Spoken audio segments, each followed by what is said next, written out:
Kėdainiuose tradiciškai varžėsi specialiosios olimpiados futbolo čempionato dalyviai. Kėdainių miesto stadione vyko Lietuvos rudens specialiosios olimpiados futbolo čempionatas 7-7. Jame dalyvavo 10 komandų iš įvairių Lietuvos miestų. Sulaukėme šiandieną 10 komandų iš įvairių Lietuvos miestų: Klaipėda, Priekulė, Kėdainiai, Kazlų Rūda, Kaunas. Ir galim pasidžiaugti, kad vėl pradėjo mūsų renginiuose dalyvauti Pasvalio komanda. Kėdainiai jau daugelį metų įstato 2 komandas, tai vyresnių vaikų ir jaunesnių, kad irgi pajustų tą varžybinę įtampą, viskas. Tai va, turim 2 komandas. Ir va, šitas čempionatas yra vienas iš etapų pradžios pasiruošimo, kadangi gavome informaciją, kad 14 metais vyks Eurazijos žaidynės Belgijoje, Antverpeno mieste. Tai mes jau su treneriais, su vadovais, su mokytojais dairomės, žiūrim, kokią galėtume suformuoti rinktinę 14 metam.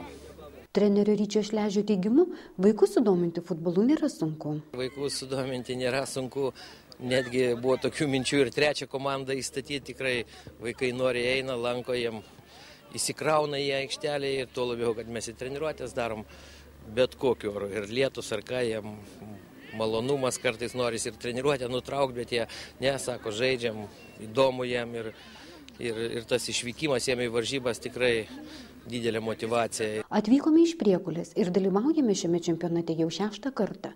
Vaikų nuotaika puiki, džiugina nuostabus oras, pasakojo Priekulės futbolo komandos vadovė Inga Miliutė. O paklausta, kaip skatina vaikus sportuoti, ar nori jie dalyvauja varžybose, mokytoja teigė. Mūsų vaikai, kaip sako, yra specifiniai, bet jie yra be galo judrus, be galo norintis žaisti, be galo norintis kažką tai naujo patirti, ir kiekviena kelionė, kiekvienos varžybos, kiekviena emocija, kiekvienas patirtas įspūdis, tai jiems suteikia naują galimybę ir stimulą dalyvauti vis kitose varžybose. Varžybų dalyviai pasidalino savo mintimis apie futbolą. Futbolas patinka mums.